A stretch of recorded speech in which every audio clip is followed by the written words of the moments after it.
សុខសប្បាយទាំងអស់គ្នាជួបជាមួយខ្ញុំរ៉ាត់ក៏ដែរនៅថ្ងៃនេះខ្ញុំមកយកខ្សែភាពមួយដែលនិយាយអំពីដំណើរផ្សងព្រេងដ៏អស្ចារ្យរបស់នារីម្នាក់ចូលទៅក្នុងព្រៃវេទមន្តដ៏គួរឲ្យខ្លាចបាទត្បិតតែព្រៃនឹងមានគូថ្នាក់ច្រើនប៉ុន្ត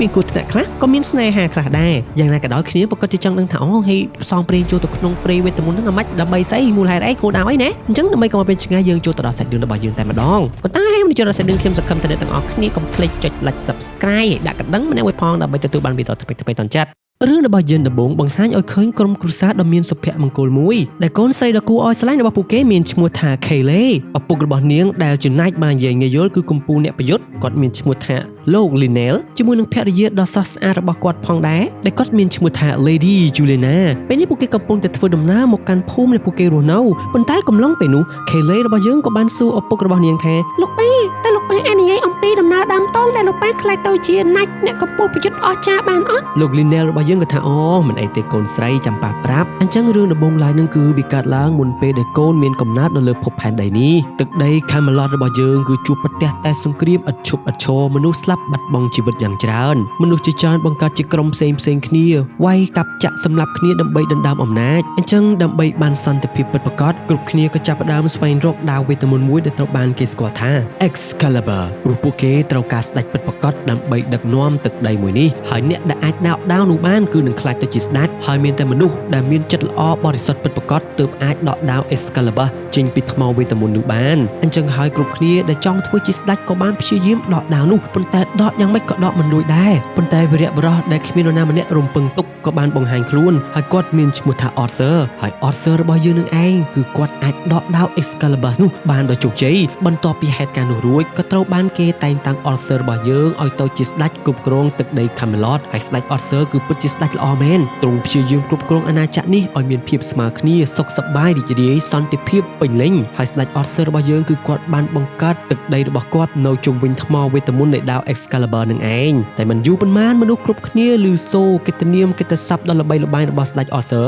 គ្រប់គ្នាក៏បានមកតាំងទីលំនៅបង្កើតជាកូនក្រុងតូច Camelot នៅទីនោះរហូតមកដល់សប្តាហ៍ថ្ងៃហើយអ្នកចំណិតដ៏អស្ចារ្យម្នាក់នៅក្បែរទ្រង់ផ្ទាល់ហ្នឹងគឺជាគ្រូសិលដែលមានឈ្មោះថា Merlin ហើយកូនស្រីឆ្ងល់ឬអត់តើរូបរង្វង់3នេះគឺតំណាងឲ្យអ្វីរង្វង់ទាំង3នេះគឺតំណាងឲ្យភាពចុះសម្រុងគ្នាសុវត្ថិភាពសន្តិភាពនៃអាណាចក្ររបស់យើងហើយពេលដែលពុកចូលរួមជាមួយនឹងក្រុមណាច់ដទៃផ្សេងទៀតនោះគឺពុកបានស្បត់ដោយប្រើជីវិតរបស់ពុកតែម្ដងដើម្បីការពារស្ដេច Arthur អាណាចក្រ Camelot ឲ្យមានសុខសន្តិភាពរហូតតទៅអញ្ចឹងហើយ Kaylee របស់យើងក៏ថាលោកប៉ាខ្ញុំក៏ចង់ខ្លាចទៅជាណាច់ដោយលោកប៉ាដែរអូយអនាគតទៅខ្ញុំនឹងធ្វើជាណាច់បន្ទាប់មកក្រុមគ្រួសាររបស់ពួកគេក៏ធ្វើដំណើរមកដល់ផ្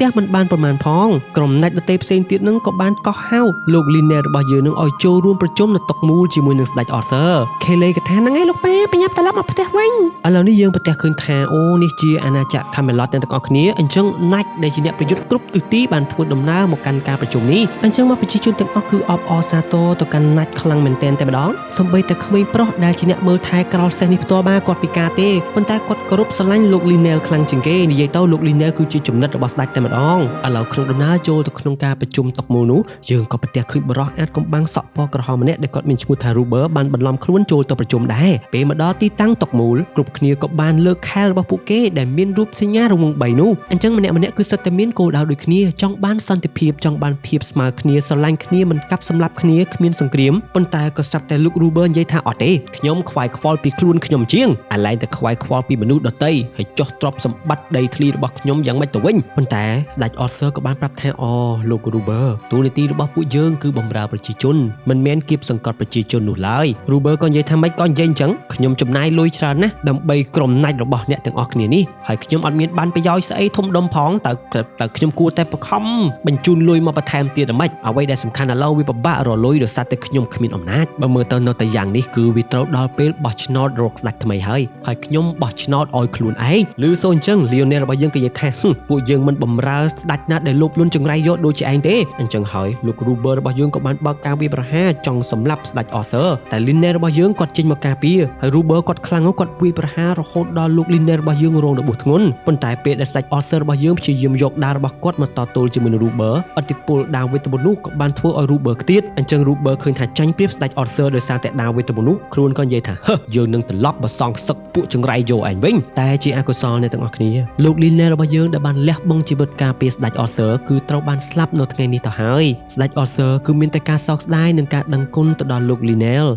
ឥឡូវនេះក៏ដល់រដូវធ្លាក់ទឹកកក Kelly របស់យើងកំពុងតែលេងសប្បាយរងចាំឪពុករបស់នាងប៉ុន្តែឃើញក្រុមទាហានមកច្រើនម៉ាក៏គិតថាឪពុករបស់នាងមកវិញហើយប៉ុន្តែអ្វីដែលនាងទទួលបានគឺជាសាកសពឪពុករបស់នាងដែលត្រូវបានបញ្ជូនមកដោយស្ដេច Arthur របស់យើងផ្ទាល់តែម្ដងស្ដេច Arthur ក៏មានការចូលរួមសោកស្ដាយចំពោះក្រុមគ្រួសាររបស់ Kelly អញ្ចឹងពេលនេះក្មេងតូចរបស់យើងនាងបានបាត់ឪពុកហើយឪពុកដ៏ល្អរបស់នាងអស់រយៈពេល10ឆ្នាំក្រោយមកទៀត Kelly របស់យើងក៏ធំពេញរូបពេញរាងរូបសម្រស់ស្រស់ត្រកាលប៉ុន្តែនាងនៅតែរក្សាគោលដៅជីវិតរបស់នាងគឺនាងចង់ខ្លាចជាណាច់អ្នកប្រយុទ្ធដ៏អស្ចារ្យដូចជាឪពុករបស់នាងអញ្ចឹងជារៀងរាល់ថ្ងៃត្បិតតែ Kelly របស់យើងធ្វើការងារស្រែចម្ការធម្មតាមែនប៉ុន្តែនាងតែងតែបង្ហាត់បង្រៀនខ្លួនឯងឲ្យរឹងមាំជួយធ្វើការងារម្ដាយរបស់នាងគ្មានពាក្យត្អូញត្អែប៉ុន្តែពេលខ្លះកន្លែងតែចូលតួខ្លាំងពេកដាក់ចំណីជ្រូងចាក់ចំមុខជ្រូកជូកចម្លងមើលមុខគ្នាមិនចេះម្ចាស់យើងមិនក៏ដាក់ចំណីទៅណាស្គយអញ្ចឹងប៉ុណ្ណឹងមិនអស់ចិត្ត Kelly ហក់ជន់ជ្រូកដើម្បីឡើងជីសេះទៀតអូចេះតែមានណាអញ្ចឹងបាទអូ Kelly ក៏មានសមត្ថភាពទាហានអស្ចារ្យដែរបាទជីសេះផងនាងអាចតម្រង់ទៅកាន់ទីតាំងដែលកំណត់ដោយប្រើលំពែនឹងបានយ៉ាងអស្ចារ្យតែកំឡុងពេលនោះយើងឆ្លៀតមកមើលលបងមន់យើងបន្តិចបាទគាត់មានប្រពន្ធហើយលបងមន់យើងនេះណាប៉ុន្តែគាត់ឲ្យស្រីផ្សេងនឹងថ្នាក់ថ្នមគាត់អញ្ចឹងប្រពន្ធរបស់គាត់មានធំដើមមកហើយតតែរត់និយាយពីការប្រជុំរបស់ស្ដេច Arthur ទៀតបាទពួកគេគឺនៅតែស្ងើសរសើរទៅកាន់លោក Lionel បន្ទាប់ពីការស្លាប់របស់លោក Lionel គ្រប់គ្នាគឺឲ្យតម្លៃទៅលើភាពស្មើគ្នាសុខសន្តិភាពអញ្ចឹងឲ្យទឹកដីរបស់ពួកគេរីចម្រើនខ្លាំងមែនទែនប៉ុន្តែព្រាមនោះសត្វវេទមន្តដ៏កម្រមួយដែលត្រូវបានគេស្គាល់តែ Griffin នោះទម្លុះចូលមកកន្លែងប្រជុំនោះផ្ទាល់តែម្ដងសត្វ Griffin នឹងក៏បានដណ្ដើមយកដាវ Excalibur ហើយធ្វើឲ្យស្ដេច Arthur របស់យើងរបួសជាទម្ងន់ក្រុមទាហានក៏ព្យាយាមបាញ់ព្រួញវាប្រហារទៅលើសត្វ Griffin នោះប៉ុន្តែធ្វើអ្វីវាមិនបានទេអញ្ចឹងហើយ Crucial Merlin របស់យើងគាត់ក៏បានប្រើបក្សីស្ទាំងរបស់គាត់ឲ្យជួយការពារដាវ Excalibur ហើយស្ទាំងនេះផងដែរគឺពិតជាហោះលឿនខ្លាំងមែនទែនទោះបីជាវាមានតូចក៏ដោយក៏វាបានបើកការវាប្រហារទៅលើ Griffin រហូតដល់ Griffin នោះរបូតដាធ្លាក់ចូលទៅក្នុង The Forbidden Forest អញ្ចឹង The Forbidden Forest គឺជាព្រៃវេទមន្តដែលត្រូវបានគេហាមឃាត់អញ្ចឹងពេលដែលដាវធ្លាក់ចូលទៅទីនោះ Griffin ក៏ចង់ដណ្ដើមដាវនោះយកមកវិញប៉ុន្តែហោះទៅក្បែរព្រៃនោះមិនបាននោះទេព្រៃវេទមន្តនោះក៏បញ្ចេញជារុក្ខជាតិដែលមានដៃចាប់តោងចង់សម្លាប់ Griffin ដោយភ័យខ្លាំងពេក Griffin ខកហើរហើយទុកដាវ Excalibur នៅក្នុងព្រៃវេទមន្តនៅសល់តែបក្សីស្ទាំងរបស់យើងដែលកំពុងតែព្យាយាមស្វែងរកដាវ Excalibur ចំពោះដំណឹងបាត់ដាវរបស់ Excalibur នឹងក៏បានប្រកាសប្រាប់ទៅកាន់អាណាចក្រទាំងមូលអញ្ចឹងប្រជាជនឮសូរសំឡេងដែលខាងព្រះរាជវាំងប្រកាសនោះគឺដឹងតែម្ដងថាបាត់ដាវ Excalibur Kelly របស់យើងក៏ឮសូរសំឡេងនោះផងដែរនាងក៏បានយកដំណឹងនោះទៅប្រាប់ម្ដាយរបស់នាងថាអ្នកម៉ាក់ដាវ Excalibur បានបាត់ហើយត្រូវបានគេលួចខ្ញុំចង់ចូលរួមជាមួយនឹងអ្នកប្រយុទ្ធដទៃផ្សេងទៀតដើម្បីស្វែងរកដាវនោះត្រឡប់មកវិញប៉ុន្តែម្ដាយរបស់ Kelly ថាអត់ទេកូនស្រីមិនមែនជាទូនាទីរបស់កូនទេណាមួយវាគ្រោះថ្នាក់ខ្លាំងណាស់ប៉ុន្តែ Kelly ថានាងអត់ខ្លាចទេខ្ញុំចង់ខ្លាំងក្លាអស្ចារ្យដូចជាលោកប៉ាហើយបើសិនជាខ្ញុំបន្តរស់នៅទីនេះអត់ចេញទៅក្រៅជួបឧបសគ្គខ្លះនោះតើអ្នកម៉ាក់គិតថាខ្ញុំនឹងរីកចម្រើនយ៉ាងណាទៅហើយខ្ញុំក៏គិតថាលោកប៉ាប្រកាសជាគាំទ្រខ្ញុំបើសិនជាមានហេតុការណ៍នេះកើតឡើងប៉ុន្តែដាច់ខាតម្ដាយ Kelly គឺគាត់មិនចង់បាត់កូនស្រីរបស់គាត់ម្នាក់ទៀតទេអញ្ចឹង Kelly របស់យើងគឺមិនអាចចេញទៅស្វែងរកដាវ Excalibur ជាមួយនឹងអ្នកប្រយុទ្ធដទៃផ្សេងទៀតឡើយអញ្ចឹង Kelly ក៏បន្តចេញមកធ្វើការងាររបស់នាងដូចរាល់ដងហើយលោកបងមន់យើងទៀតហ៎បាទលួចមានស្រីថ្មីទៀតហ្នឹងអញ្ចឹងប្រពន្ធគាត់នឹងក៏មកវាយអញ្ចឹងទៅមន់នឹងក៏ហក់អោប Kelly របស់យើងហើយ Kelly ក៏នៅទៅអូនតែថាមិនទេតែជីវិតខ្ញុំនៅតែទីនេះរហូតឬក៏យ៉ាងណាភ្លាមនោះស្រមោលបុរសមាសធំដែលជាលោក Ruber បានបង្ហាញខ្លួនបាទឃើញទេបញ្ហាគឺមិនបាច់ចាំតែយើងទៅរកទេតែយើងកិច្ចពីបញ្ហាគឺវារត់មករកយើងតែម្ដងលោក Ruber គឺបានចូលមករកប្រពន្ធរបស់លោក Lionel ហើយគាត់ថាបើសិនជាប្រពន្ធរបស់លោក Lionel នឹងគ្មានប្តីទេគាត់អាចការនាងធ្វើជាប្រពន្ធបានប៉ុន្តែអត់ទេដាច់ខាតគាត់សុខចិត្តមេម៉ាយហើយក៏មិនយកបិសាចមកធ្វើជាប្តីដែរលោក Ruber និយាយថាយើងមានរឿងពឹងអ្នកស្រីមួយបើអ្នកស្រីមិនធ្វើតាមយើងទេនោះកូនអ្នកស្រីនឹងមានបញ្ហាធំក្រោយមកគាត់ក៏បានចេញមកប្រកាសថាបន្តិចទៀតទឹកដីរបស់ស្ដេច Arthur ពួកឯងនឹងក្លាយជារបស់យើងពួកឯងប្រកាសជាឆ្ងល់ហេតុអ្វីបានជាយើងហ៊ាននិយាយបែបនេះអស់រយៈពេលជាច្រើនឆ្នាំយើងតាមស្វែងរកទឹកវេទមន្តពីធ្មប់ជាច្រើនពេលដែលយើងបន្តក់ទឹកវេទមន្តនេះចូលទៅក្នុងអណ្ដូងយកភាវៈអ្វីមួយយ៉ាងក៏ដោយលាយឡំជាមួយនឹងអាវុធគប់ចូលទៅក្នុងទឹកនេះភាវៈនោះនឹងខ្លាចទៅជាក្រុមទាហានដ៏អស្ចារ្យរបស់យើងបាទអញ្ចឹងឃើញធ្វើឧទាហរណ៍ពេលដែលទម្លាក់មន់គោករបស់យើងចូលទៅជាមួយនឹងកំបិតមួយអញ្ចឹងពេលដែលមន់នឹងចេញមកវិញគឺកំបិតជាប់មាត់ចឹងហ្មងអញ្ចឹងហើយក្រុមកូនចៅរបស់គាត់ដទៃផ្សេងទៀតនោះបាទដាក់អាវុធផ្សេងមានដែកស្រួចមានដែកមូលអីអញ្ចឹងទៅពួកគេហក់ចូលទឹកវេទមន្តទាំងទៅងើបមកវិញគឺសិតតែក្រុមទាហានចម្លែកចំណែកឯ Kelly របស់យើងមកមានផ្លូវអាចរត់រួចខ្លួននាងចង់ទៅជាមួយម្ដាយនាងដែរប៉ុន្តែម្ដាយនាងថាអត់ទេកូនស្រីកូនទៅទីយន្តរឿងនេះទៅប្រាប់ស្ដេច Arthur គឺមានតែកូន នប៉ុណ្ណោះជាក្តីសង្ឃឹមរបស់ពួកយើងកូនតោចោះតើជោគជ័យណាកូនស្រីខេលេក៏ធ្វើតាមសម្ដីម្ដាយរបស់នាងតែកំឡុងពេលដែលនាងរត់នោះលោក Ruby របស់យើងក៏បានមកជួបជាមួយនឹងសត្វវេទមន្តរបស់គាត់ដែលជា Griffin លោក Ruby ក៏និយាយថាយ៉ាងម៉េចទៅហើយ Griffin ដាវ Excalibur ដែលយើងឲ្យឯងទៅលួចពីស្ដេច Arthur វានឹងធ្លាក់ក្នុងកណ្ដាប់ដៃយើងហើយយើងនឹងខ្លាចទៅជាអ្នកគ្រប់គ្រងអាណាចក្រទាំងមូលនេះតោះហើយ Griffin ក៏ថាអោអីសុំទោសលោកម្ចាស់ខ្ញុំលួចដាវនឹងបានមែនប៉ុន្តែដាវនឹងវាធ្លាក់ចូលទៅក្នុង The Forbidden Forest បាត់ទៅហើយលោក Ruby ក៏ខឹងសម្បាយ៉ាងខ្លាំងគាត់និយាយថាឯងនេះអត់ប្រយោជន៍ណាឈ្មោះជាសត្វវេទមន្តមែនប៉ុន្តែធ្វើការងារថោកទាបចំពោះ Kayleigh របស់យើងឮសូរតែដាវវេទមន្តនឹងធ្លាក់ចូលទៅក្នុង The Forbidden Forest នាងក៏បានជិះសេះធ្វើដំណើរចូលទៅក្នុងព្រៃដើម្បីស្វែងរកដាវតែម្ដងចំណែកលោក Ruber ប្រទះឃើញ Kayleigh របស់យើងជិះសេះរត់គាត់ក៏បានឲ្យកូនចៅរបស់គាត់នឹងបានដេញតាម Kayleigh របស់យើងចូលទៅក្នុងព្រៃ The Forbidden Forest នោះឥឡូវនេះក្រុមទាហានរបស់លោក Ruby បានបើកការវាយប្រហារបាញ់ផងគប់ផងមកកាន់ Kayleigh របស់យើងចំណែកឯម្ដាយរបស់ Kayleigh វិញគឺមានតែសេចក្តីបារម្ភកូនរបស់គាត់ពីចម្ងាយប៉ុណ្ណោះចំណែកឯមន់គោករបស់យើងមកដែលជាមន់របស់ Kayleigh ឥឡូវគាត់មានជីវិតចេះនិយាយដែរគាត់មានឈ្មោះថា Blade Beak នឹងគាត់ប្រើមាត់របស់គាត់នឹងបានកាប់ជាប់ជាមួយឈើរត់ដេញតាមដែរតើមិនដឹងធ្វើម៉េចឥឡូវជាកូនចៅរបស់ Ruber ទៅហើយជាចុងក្រោយ Kayleigh របស់យើងក៏បានធ្វើដំណើរមកដល់ព្រំប្រទល់នៃ The Forbidden Forest អញ្ចឹងបានអត់មានគិតអីច្រើនទេនាងក៏បានធ្វើដំណើររត់ចូលទៅក្នុងព្រៃនោះចំណែកឯកូនចៅរបស់ Ruber ផ្ទាល់បាទជិះឡើងងាប់ជ្រូកនេះពួកគេក៏បានដេញតាម Kayleigh របស់យើងចូលទៅក្នុងព្រៃនោះដូចគ្នា Blade Beak របស់យើងមកក៏បានហោះខ្ទាតមកមុតចំដៃរបស់ក្រុមទាហានលោក Ruber ចំពោះ Kayleigh វិញគឺបន្តរត់គ្មានមើលក្រោយនោះទេក្រុមទាហានរបស់ Ruber ប្រើកម្លាំងរបស់ពួកវានឹងកំទេចថ្មផងអីផង Kayleigh រត់ផងភ័យផងចឹងក៏ធ្លាក់ចូលទៅក្នុងទឹកជាប់សំណាញ់បរិះម្នាក់នៅទីនោះកូនចៅរបស់ Ruber ក៏មកបើកការវាយប្រហារមកលើ Kayleigh ប៉ុន្តែបរិះសង្ហាអាចកំបាំងយើងនឹងក៏ចេញមកការពារដោយគាត់នឹងបានមានសត្វស្ទាំងរបស់គាត់មួយនឹងជួយឲ្យដំណឹងហើយនៅក្នុងព្រៃនឹងគឺគេហៅថាមានថ្មចេះស៊ីមនុស្សហើយទឹកនឹងចេះស្រូបទៀតជាចុងក្រោយបរិះអាចកំបាំងនោះក៏បានយកឈ្នះកូនចៅរបស់ Ruber ទាំងអស់ប៉ុន្តែលើកលែងតែលបងមន់គោកយើងទេបាននៅពួន Kayleigh ក៏បានអរគុណទៅដល់បរិះអាចកំបាំងនឹងខ្លាំងមែនទែនដែលបានជួយជីវិតរបស់នាងក៏សុំសួរឈ្មោះអញ្ចឹងទៅបរិះនឹងប្រាប់ថាគាត់មានឈ្មោះ Garrett ហើយ Kayleigh នាងក៏ណែនាំឈ្មោះនាងបន្តដែរទៅប៉ុន្តែ Garrett របស់យើងគឺគាត់អត់ខ្វល់អ្វីច្រើនទេទោះបីជា Kayleigh អរគុណដែល Garrett របស់យើងជួយជីវិតរបស់នាងគាត់ក៏ដើរចាក់ចេញពីទីនោះ Kayleigh ក៏ឆ្លងមិនក៏អត់និយាយជាមួយនាងអញ្ចឹងតទៅពេលដេញតាមតួនក៏ប្រទះឃើញថា Garrett របស់យើងគឺគាត់ពិការភ្នែកពេលដែល Kayleigh ភ្ញាក់ផ្អើល Garrett ក៏ថាយ៉ាងម៉េចភ្ញាក់ផ្អើលខ្ញុំសង្ហាខ្ពស់មេធំឬក៏យ៉ាងណា Kayleigh ក៏ថាលោកពិការភ្នែកឲ្យខ្ញុំសុំទោស Garrett ក៏ដើរចាក់ចេញពីទីនោះ Kayleigh ក៏បន្តដេញតាមហើយចំណែកលបងគោកយើងនេះវិ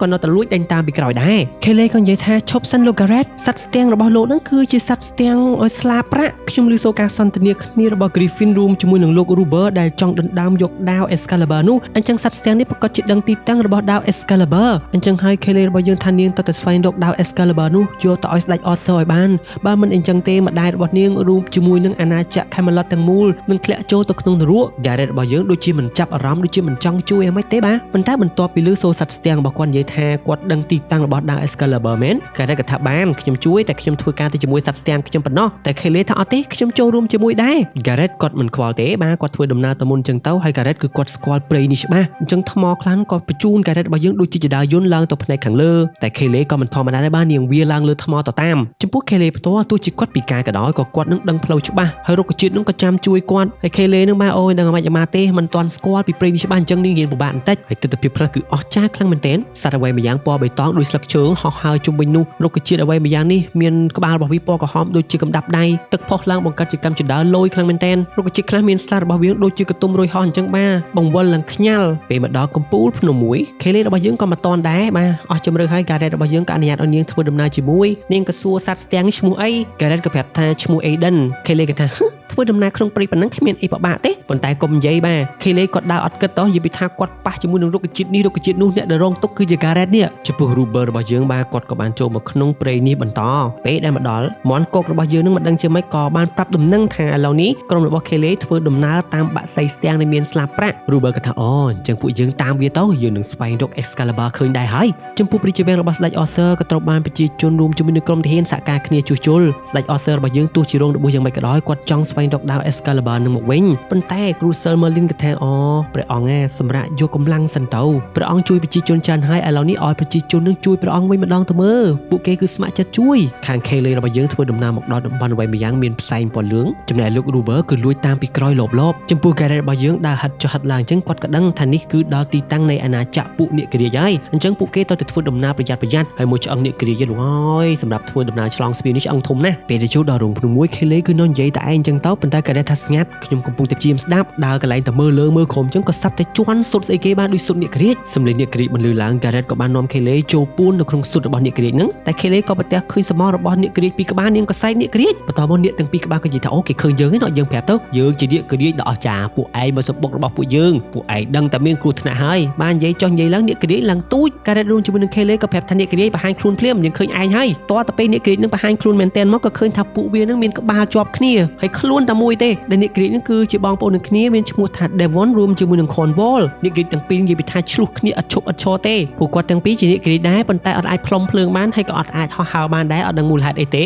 េព្រាមនោះក៏សាប់តែមានអ្នកក្រៀកជាច្រើននឹងបានបើកការវាប្រហារមកលើពួកគេមិនដឹងថាម៉េច Devon រួមជាមួយនឹង Cornwall ក៏បានរត់ជាមួយ Kelly ហើយ Garrett ដែរនិយាយទៅធ្វើជាអ្នកក្រៀកពីអ្នកបងប្អូននេះក៏ត្រូវបានអ្នកក្រៀកធំៗដទៃផ្សេងទៀតនឹង bully ចឹងមិនដឹងធ្វើម៉េចទេបានរត់តាមមនុស្សតែម្ដងទៅហើយឆ្លងកាត់ទឹកស្អីគេពណ៌បៃតងនេះអានេះមិនមែនទឹកធម្មតាទេបាទដាក់ឈើចូលទៅគឺថាឆេះហលួយតែម្ដងគ្រប់គ្នាក៏ទៅដល់ច្រាំងមុនតែ Garrett របស់យើងមើលមិនឃើញគាត់ក៏មកដល់ក្រោយអ្នកក្រៀកក៏បានបើកការវាប្រហារបុកទឹកនឹងផងផ្លុំភ្លើងផងរត់ចុះរត់ឡើងក៏ដល់ផ្លូវទាល់រួចហើយពួកគេក៏ប្រទះឃើញថាក្រុមរបស់លោក Ruber នឹងកំពុងតែស្ទាក់នៅផ្នែកខាងមុខដែរឥឡូវអស់ជំរឿនហើយបាទទៅមុខកពើថយក្រោយខ្លាទៅណាវិញបាទមានប្រហោងមួយនៅក្បែរនោះពួកគេក៏សម្រេចចិត្តហក់ចូលទៅក្នុងប្រហោងនោះតែម្ដងចំណែកឯអ្នកក្រៀកនោះផ្ទាល់ក៏បានហោះរត់មកយ៉ាងលឿនវាយប្រហារមកលើក្រុមរបស់លោក Ruber វិញប៉ុន្តែកុំចូលបាទលោក Ruber គាត់ដាល់អ្នកក្រៀកតែម្ដងណាមិនធម្មតាទេឥឡូវធ្លាក់មកដល់ខាងក្រោម Devon Room ជាមួយនឹង Cornwall ក៏ត្អូញត្អែថាចាប់ហើយពួកយើងឥឡូវនេះយើងក្បត់នឹងក្រុមអ្នកក្រៀកទៅហើយតណាវិញទៅដោយសារតែឯងបើចេះផ្លុំភ្លើងចេះហោះចេះហើរអីទៅមិនអីទេពួកអ្នកនឹងមិនធ្វើបាបយើងពួកគេក៏នៅតែបន្ទោសគ្នាទៅវិញទៅមកខឹងនៅជាប់គ្នានឹងប្រហែល100ឆ្នាំហើយចង់ប្តឹងមេធាវីប្តឹងអីនឹងក៏មិនដឹងប្តឹងអាណាទៀតបន្ត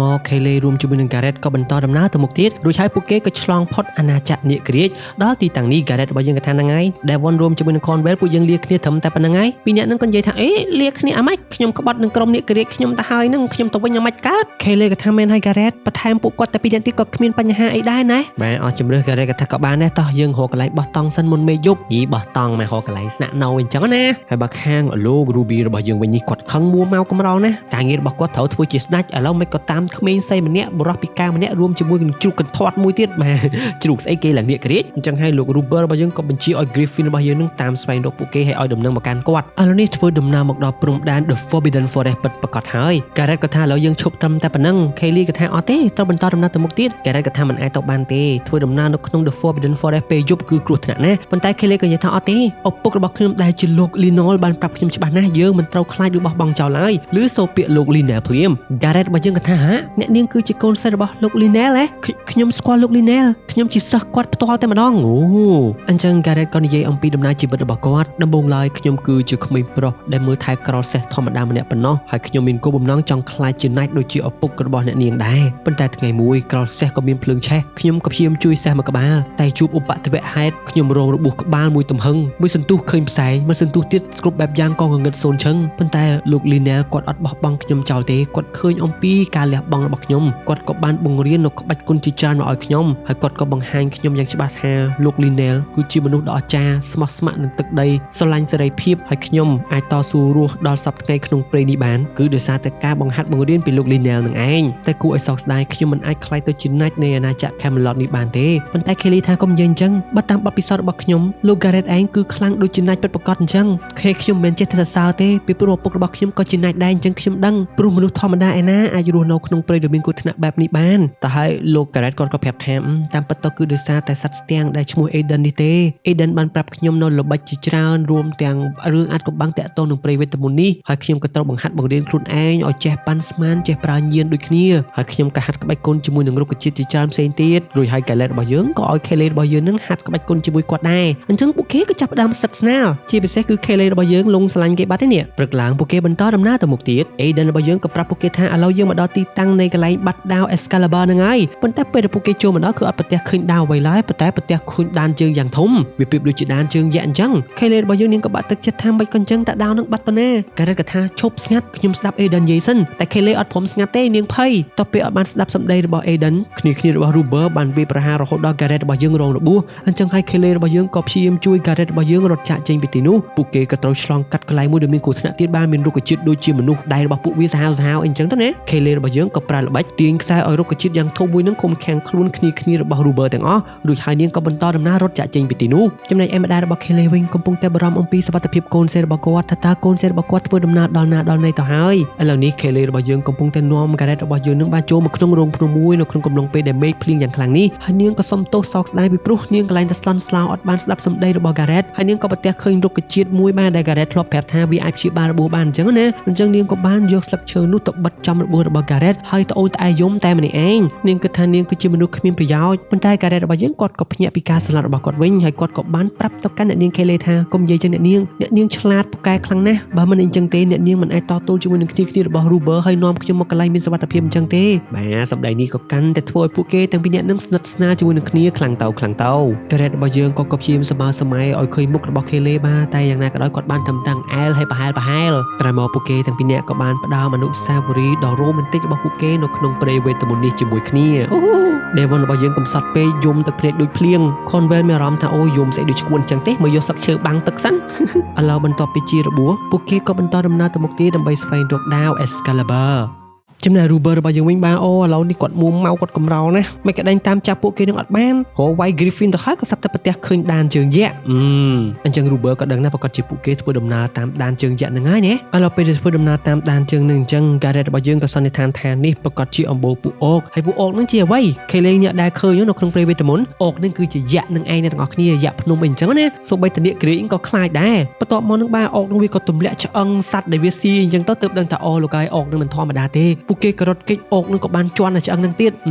ក្រោយមកក៏សាប់តែស្រោមដាវ Excalibur នឹងធ្លាក់ចុះពីលើខ្លួនរបស់អុកនោះអញ្ចឹង Kelly ក៏ដឹងថាអូដាវប្រកាសនៅជាមួយនឹងអុកនឹងហើយយើងទៅតាមអុកនឹងឥឡូវពួកគេក៏បានចូលមកក្នុងសម្បុករបស់អុកហើយដាវមួយអញ្ចឹងក៏ប្រទះឃើញម៉ែអុកនឹងគឺវាយកដាវទៅធ្វើឈើចាក់ថ្មិញវាអញ្ចឹង Gareth របស់យើងថាអូឥឡូវប្រាប់ទម្រង់ឲ្យខ្ញុំមក Kelly តើខ្ញុំគួរតែទៅហក់យកដាវដោយវិធីណាឥឡូវនេះអុកនឹងវាដេកលក់ហើយប៉ុន្តែដើម្បីទៅយកដាវនឹងគឺវារៀងជ្រៅដែរបាទវាទាបជាងថ្ម20 feet អីអញ្ចឹងទៅណាអញ្ចឹង Gareth របស់យើងក៏នឹកឃើញវិធីគឺពួកគេនឹងតោងជើងតគ្នាដើម្បីឲ្យ Kelly របស់យើងជាអ្នកចាប់ដាវតែកំឡុងពេលនោះគ្នារបស់ Ruber ក៏បានមកដល់កន្លែងនឹងដែរ Devon របស់យើងក៏ថាអូយអាប៉ែ Ruber មកដល់ហើយធ្វើម៉េច Ruber ក៏បានជិះបាក់សីរបស់ខ្លួនចង់មកចាប់ដាវអញ្ចឹងទៅចំណែកអុកនេះវិញក៏ភ្ញាក់ពីដំណេកអញ្ចឹងហើយ Kelly នាងក៏ច្រៀងបំពេឲ្យដេកវិញជាចុងក្រោយ Kelly ក៏បានដណ្ដើមដាវនោះបានដោយជោគជ័យអាប៉ែ Ruber ក៏ជិះបាក់សីគាត់រហូតមកយកដាវនឹងទៅហើយក៏សាប់តែអុកនឹងភ្ញាក់មកវិញអញ្ចឹងគាត់បញ្ចេញខ្យល់ដូចលក្ខណៈឆ្ងាបបន្ទាប់មកធ្វើឲ្យ Ruber រួមជាមួយនឹង Griffin នឹងខ្ទៀតប៉ុណ្ណឹងមិនអស់ចិត្តអុកគាត់ភ្ញាក់មកវិញអញ្ចឹងដៃរបស់គាត់នឹងក៏បានកិនសង្កត់ទៅលើកូនចៅរបស់ Ruber នឹងជាប់នៅក្នុងថ្មនឹងដែរហើយជើងរបស់អុកនឹងក៏បានជន់មកលើ Ruber រួមជាមួយនឹង Griffin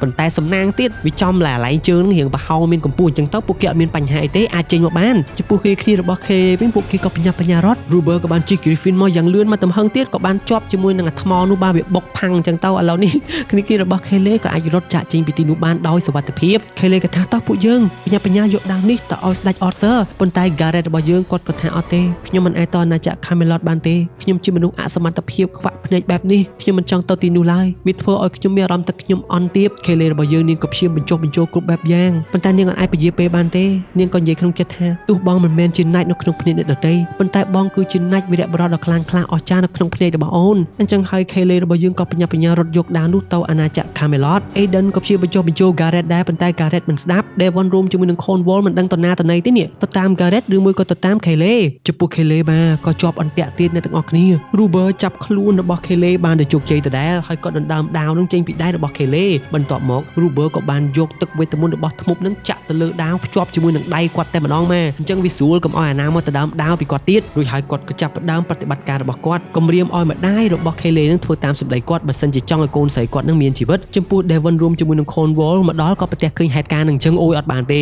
ពួកគេទាំងពីរក៏យករឿងទាំងអស់នោះមកប្រាប់ទៅកាន់ Gareth ថា Gareth អាប៉ែ Ruber ចាប់ខ្លួនរបស់ Kelly លេបានហើយតលឺសូនចឹងការ៉េតក៏ថាអូមិនបានទេខ្ញុំតតែជួយខេលេ Devon រួមជាមួយនឹង Cornwall ក៏និយាយថាងាប់ហើយពួកគេប្រហែលជាធ្វើដំណើរដល់ណាដល់ណីទៅហើយពួកខ្ញុំទម្រាំទៅរក Gareth អែនឃើញដែរអស់រយៈពេលយូរនេះឥឡូវធ្វើមិនទៅ Devon រួមជាមួយនឹង Cornwall នោះក៏ឆ្លោះគ្នាទៅវិញទៅមកមិនក៏ពួកយើងមិនចេះហោះមិនចេះហើរមិនចេះផ្លុំភ្លើងមិនហ្នឹងទៅឲ្យពួកគេក៏និយាយថាយើងតតែហោះហើរឲ្យបានដើម្បីទៅជួយខេលេតតែពួកគេនិយាយសហការគ្នាចុះសម្រុងគ្នាក៏ស្រាប់តែពួកគេនឹងអាចហោះហើរបានទាំងអស់គ្នាអញ្ចឹងហើយនឹងអ្នក Gareth ក៏ប្រាប់ថាអូខ្ញុំដឹងហើយមូលហេតុដែលអ្នកទាំងពីរមិនអាចហោះហើរបានមិនអាចផ្លុំភ្លើងបានដោយសារតែអ្នកទាំងពីរឆ្លោះគ្នារហូតអញ្ចឹងអ្នកទាំងពីរតតែស្របគ្នាធ្វើរឿងអីមួយឥឡូវគោលបំណងរបស់យើងគឺតតែជួយខេលេអញ្ចឹងអ្នកទាំងពីរតតែមានគោលដៅដូចគ្នាទើបរាងកាយរបស់អ្នកទាំងអស់គ្នានឹងព្រមស្ដាប់សម្ដីអ្នកទាំងពីរឯងហ្នឹងយល់ទេបាទអញ្ចឹងទើប Devon រួមជាមួយនឹង Cornwall គាត់យល់គាត់ថាអូខ្ញុំយល់ហើយឥឡូវនេះគ្នារបស់ Ruber បានធ្វើដំណើរមកដល់ព្រះរាជវាំង Camelot ហើយអញ្ចឹងបាទល្បិចរបស់ Ruber ហ្នឹងគឺគាត់ចាប់ម្ដាយរបស់ Kayleigh ហើយគំរាមឲ្យម្ដាយរបស់ Kayleigh ហ្នឹងប្រាប់ថាគាត់នឹងមកលេងទឹកដី Camelot អញ្ចឹងហើយអ្នកយាមទ្វារគេមិនស្គាល់ប្រពន្ធរបស់លោក Lionel